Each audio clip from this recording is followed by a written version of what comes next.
Bonjour, donc moi je m'appelle Souad Debagui, je suis chef de projet à ITC France depuis 1 an et demi, j'ai commencé en mars 2021. Donc je vais vous parler aujourd'hui de ma passion pour le tricot et le crochet.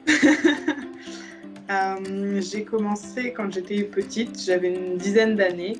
C'est en rentrant de l'école, j'ai décidé que j'apprendrais à tricoter, donc j'ai demandé à ma maman de m'apprendre à tricoter.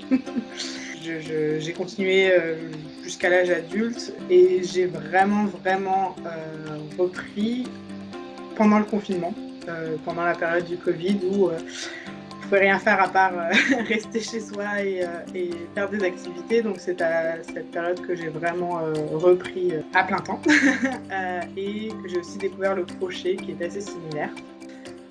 Donc forcément j'ai commencé avec des petites pièces, des choses simples, les écharpes, les bonnets qui ne demandent pas énormément de connaissances, de connaissances basiques.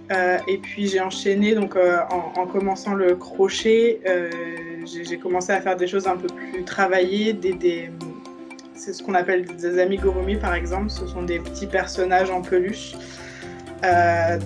Des animaux, ce genre de choses. Et en étant une grande fan d'Harry Potter, j'ai choisi de lier mes deux passions. Et j'ai commencé à faire aussi des personnages liés à Harry Potter. Donc, mon premier, c'était par exemple Dobby, l'elfe de maison.